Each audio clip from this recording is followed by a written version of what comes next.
Start, however, with nuclear power. This is a debate that is going to be reignited, or it was happening anyway, but particularly because of the decision this week to have nuclear-powered submarines. Joel, should this give us an opportunity to start a local nuclear generation industry? I think it should, Sharri. Look, the Labor Party has a different position on this issue, and I understand and respect it, because the reality is that it seems the Australian community isn't ready for a nuclear industry or nuclear generators. But I think it's incumbent upon me. I have the opportunity to encourage people to think more deeply about it.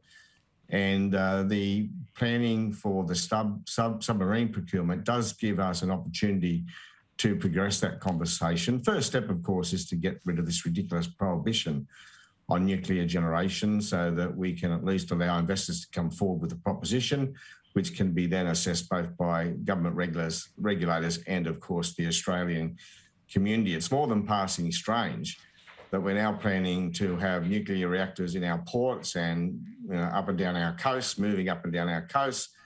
But we seem still unconvinced of the safeness of having nuclear generators in our country, like so many countries do, Sharri, including, of course, our key allies, which are involved in that submarine program.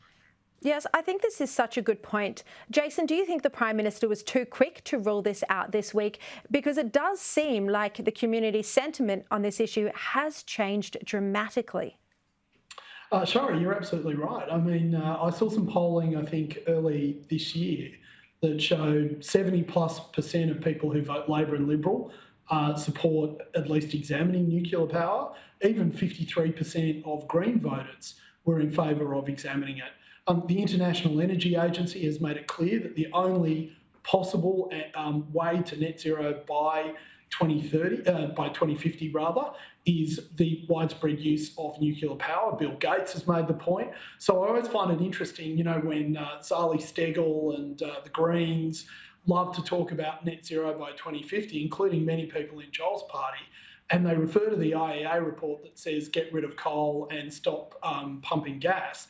But they always ignore all the chapters that talk about the importance of nuclear power to getting to net zero by 2050. So it is something, I agree absolutely with Joel. We should get, as a first step, we should get rid of the moratorium. So private investors have a proposal that they think they can sell to different parts of Australia, that at least they can start coming forward with that. So that would be a good first step.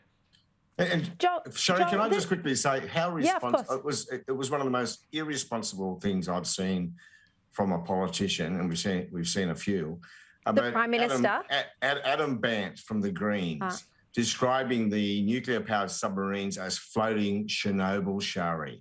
This is just terrible language. Of course, we have a nuclear reactor not far from the Sydney CBD. So thanks, Adam, for the reassurance you give all of those people who live near that reactor, a reactor, of course, which has been there very safely for many decades. They're such a joke, the Greens.